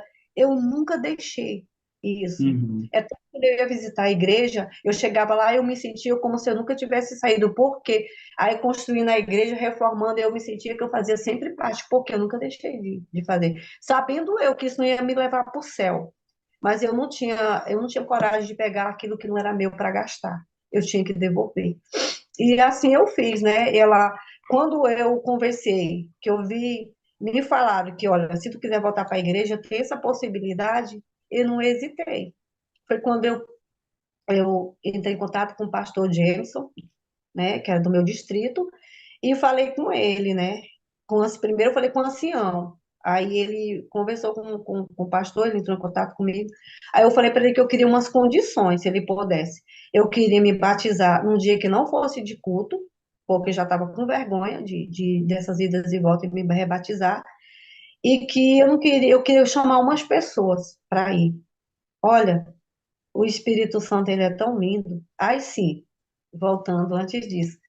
E a Aline mandava esse link para mim, ela mandava um monte de mensagem, esse link entre eles, né? Mas eu nunca tive curiosidade de entrar. Aí eu tô lá arrumando o cabelo com a irmã Márcia, que ela tá ao vivo aí, irmã Márcia, e ela dizendo para mim, ela contando o que a sala estava fazendo, um movimento totalmente diferente, o modo de vida dela estava mudando, e ela falava aquilo com tanta eloquência, com tanta coisa, que isso me deu curiosidade de conhecer. Eu digo, Aline, manda, como é que é esse link? Era 57. 57? O que é mesmo? É um programa. Aí eu disse, tá, eu vou, aí por curiosidade, depois eu vou entrar. Depois a Aline manda, mas não é direto, mas ela manda, já vi isso aí, mas eu nunca abri. Depois abre. Se tu não puder abrir 5 horas, abre depois, qualquer hora no YouTube. Aí então tá bom, Márcia, tu vai que minha vida é assim, a minha alimentação mudou, aí não sei o quê, minha vida espiritual, eu tô conhecendo agora o Espírito Santo. Eu digo, rapaz, pois eu quero conhecer. Pois eu quero saber como é que é esse programa mesmo. E assim eu fui, comecei a assistir, abri um link da sala, porque eu sempre já tinha um hábito já de acordar de madrugada, só que meu horário era 5 horas de ter minha devoção, né? Aí eu tive que mudar para 4 e 5 horas abrir essa sala, né? Porque eu queria estar mesmo ao vivo. E Hum. pelo Zoom mesmo, porque eu queria, porque eu botava no Zoom, eu podia fazer minhas coisas tudinho, mas eu vi no YouTube não pode, né? Aí tá. E aí eu comecei a abrir. Eu digo, ah, mas essa sala, meu Deus, é muito comprida. E eu queria logo que passasse para a lição da escola sabatina e para o sermão. Ah, não vai dar tempo de eu ir para a escola. Como é que eu vou para a escola desse jeito? Aí eu achava muito intenso. E esse negócio de pessoal dizer que te ama, isso, né? Como é que a pessoa nem conhece o outro, está dizendo que ama o outro? Eu digo, esse negócio aí, né? Eu não sei se eu vou fazer isso, não, porque eu vou chegar, eu te amo para uma pessoa e a pessoa vai até dizer que eu. Não.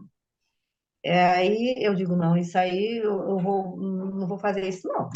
E aí eu fui vendo e assistindo, quanto mais eu assistia, eu comecei a. Quanto mais assistia, aí comecei a sala não ser mais um fardo. É muito tempo, demora demais. Já pelo contrário, eu já ficava agoniada quando já estava começando a horário aí com o meu trabalho, já botava o fone de ouvido e já ia na escola, tentava me esconder por lá para ninguém me achar, para me assistir tudo. E assim até hoje. E a questão assim do Espírito Santo, eu digo, meu Deus, como é que eu fiquei tanto tempo? Eu não conhecia o Espírito Santo e como ele, porque eu falava dele por mera costume, né? Pai, Filho, Espírito Santo. Com Jesus eu falava com amor. Com Deus eu falava com aquele amor que me derramava, e com ele não, era algo seco. E é uma parte tão importante que ele que convence e converte nós do nosso pecado, né? E que está Uhum. todo o tempo também com a gente. Então, a sala me fez eu conhecer o Espírito Santo, E que tem um outro hoje detalhe, né, ô Jô? Um outro detalhe que você estava nesse processo de se batizar e tudo mais, e meio que ali, né, vai, não vai, e aí teve uma vigília da sala também, né? Para os ex-adventistas, né? é, quando descobri que eu podia ter esse negócio de batizar, eu podia batizar e tudo, eu fiquei atropelando um pouco, né? Não, vou deixar mais para tal dia. Tal dia. Aí começou uns programas na sala, que foi ter uma vigília que tinha para resgatar os que estavam fora, os jovens, né? Eu digo, mas resgata é eu, né? Meus filhos, mas eu também estou fora, né? E aí teve aquela vigília que me impactou muito, assim. Eu digo, a gente não tem que esperar mais, não. Tem que ser agora mesmo, porque talvez seja até tarde, então eu vou tomar a decisão. Então a vigília foi, assim, fundamental para eu tomar, porque eu estava assistindo, eu sei que eu estava cada dia me preparando, mas assim, eu estava atropelando, não, empurrando com a barriga, né? Mas assim, as últimas programações que eu estava vendo, estava tipo, me alertando o tempo todo, olha, já chega, tá bom das tuas férias, já interrompe, vamos pro batismo, né? Então, foi assim, a sala, ela me impulsionou muito essas mensagens a buscar, né? Deus falando diretamente com a gente é a hora. E assim eu falei com o pastor, né? Não deu certo para batizar na igreja que eu me congregava mesmo antes, porque estava uma reforma lá e o tanque não estava pronto. Aí fui para a central. Não queria muito, porque eu queria lá na igreja que eu enterrei meu umbigo lá, né? No Bela Vista. Mas diga, mas Deus quer assim, então tá bom. Aí assim foi. Eu tenho outro momento, se quiser, eu tenho as imagens, eu emocionada lá. Uma coisa que o Espírito Santo me impressionou, me impressionou, me presenteou, quer dizer, foi que eu achei que meu marido não ia.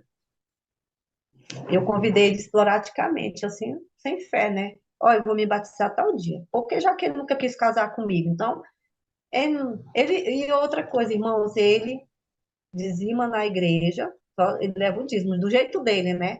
Uma semana eu levo na igreja católica, deixo lá, ele trabalha aqui na oficina aqui em casa, à noite e durante o dia em outra oficina. Ele é mecânico de moto. E quando dá um final de semana, ele dizima na igreja adventista, aí eu levo o dízimo. Tem vezes que ele vai mais na nossa igreja, que ele é simpatizante, do que na igreja católica.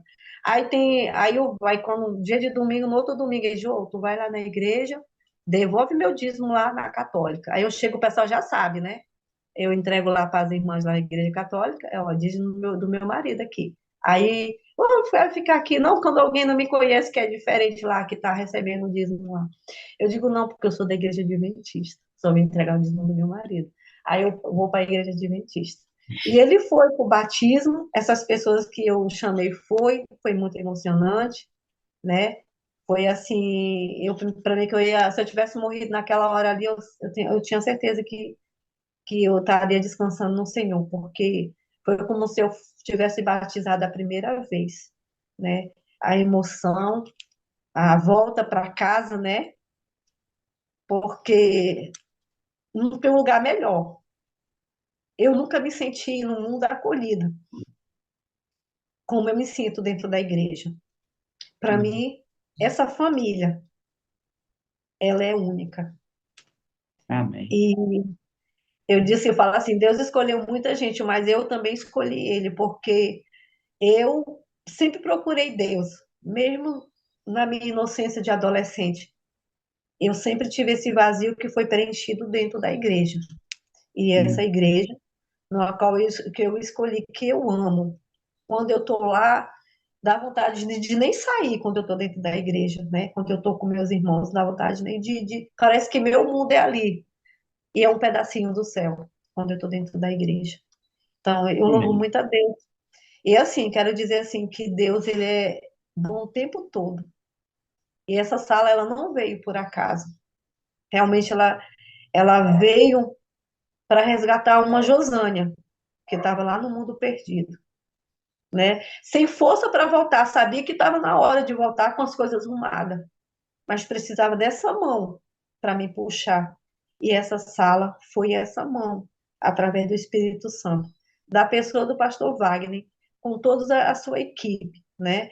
A minha primeira moderadora foi a Fernanda. Eu não sei o que aconteceu, ela não começou a mandar mais os links, deu problema no celular dela. E eu não queria deixar de nem um dia de ter a sala, né? Eu ficava perreando a Lene, manda o link para mim, mas eu queria ter intimidade com um moderador, queria dizer que eu tenho um moderador para mandar para mim mandar para os meus da minha listagem, né? Então, aí eu entrei em contato com o Rogério. Hoje ele é meu moderador. Não tenho uma mesma intimidade que eu tinha com a Fernanda, né? Que a Fernanda a gente era bem mais próximo. Mas assim, sou muito grata a ele dele mandar, né, esse link para mim. E grata ao pastor Fernando, que quando ele contou a experiência dele, dessas idas e voltas dele, assim, não de sair da igreja como eu, mas tô frio, tô quente, me inspirei muito nele também, chorei quando ele estava contando testemunho, que muita coisa dele parecia comigo. E eu disse para ele hoje, não foi à toa que o Senhor me colocou com ele. Eu achei que seria o pastor Wagner um dia, mas foi ele porque Deus quis que foi ele. Sou grato por cada mensagem que é colocada, né? E eu pensava assim, eu nunca vou dar meu testemunho, vou dar testemunho de quê? Mas às vezes não é importante, eu aprendi isso na minha vida, o que não é importante. Às vezes uma pessoa, você acha que a tua vida não é importante. né, para certas pessoas, mas para outras são. Eu espero que esse meu testemunho ele sirva de dizer para vocês, a Josânia está cada dia se levantando. Não estou como eu gostaria de estar. Quando eu vejo esses testemunhos aí, eu digo, meu Deus, eu ainda estou longe. Eu falo com uma prima minha que é da igreja, disse, mulher, quando eu olho na sala 57, eu vejo que eu ainda estou muito longe. Ela disse para mim, que eu insisto com ela direto para ela não perder, né? É minha dupla missionária. Mulher, assiste a sala 57. Acho que o povo tem até raiva de mim lá na igreja, porque o tempo todo eu digo, gente, não sei, a sala 57, tá. Sei o quê. Ah, a sala 57 fala isso aqui. Tudo eu falo a sala 57, quando eu estou na lição lá, tudo meu é. Vou pregar na igreja, sala 57, tudo é meu, tá entrelaçado. Por quê? Porque é aqui que eu me encontro. É aqui que eu até digo assim, a gente é igual carro de mão, só vai se for na base do empurrão. E a sala 57 é essa. A gente é o carro de mão e essas mensagens vai nos empurrando. Essas mensagens de repetição. Quando a gente esquece, tá ali o pastor Wagner ou os outros pastores, tem que fazer aquilo que lá. E a gente relembra, vamos de novo. E assim a nossa ida para o céu é assim, irmãos, uma mão dando a outra, e a gente puxando um outro até chegar no céu. Amém. E eu agradeço. Irmã, certamente o seu testemunho foi uma bênção para mim, para outras pessoas. Agora a gente vai precisar encerrar, são 7h46. Daqui a pouco eu tenho que estar lá na reunião dos pastores. Quero te agradecer pelo seu testemunho, por compartilhar sua emoção conosco, e certamente muitas pessoas foram abençoadas, e eu creio do fundo do meu coração que nós teremos outros momentos com você aqui na sala, falando daquilo que Deus continuará fazendo na sua vida. Amém. Tá? Agora eu quero falar. Fale. Então a gente fica até nervosa no final, agora eu entendo os irmãos. As palavrinhas, vamos, pastor, me ajudar a me lembrar que eu estou Eu nervosa. falo para você e você fala para mim, pode ser? Pode. Jô, eu te amo, Pastor, eu amo vocês.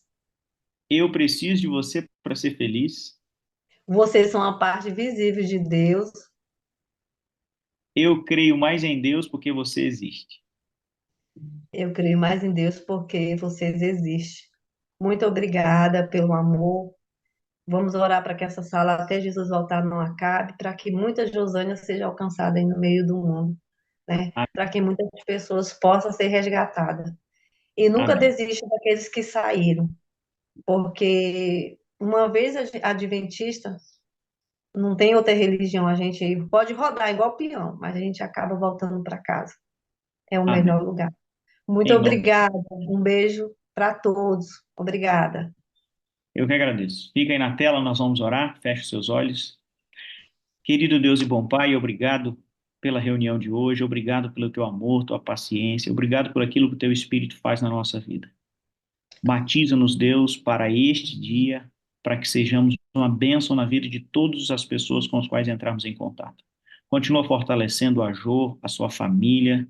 Traz, ó Deus, os filhos dela para os teus caminhos, o esposo também, e toda a sua família. Em nome de Jesus nós oramos. Amém. Amém. Jô, Deus te abençoe. Até a próxima. E a todos vocês, um bom dia com alegria. Amém.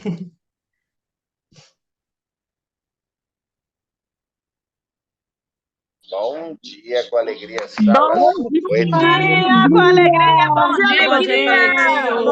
Outra mensagem Que fantástico o teu testemunho, Jô. então aí. Continue abençoando você, Pastor Fernando, que bênção, hein, pastor Fernando? Luz na vida de outras Bom dia, bom Maravilhoso dia. dia, pastor Fernando. Meu filho, pastor Fernando, tamo junto. Tchau. Beijo.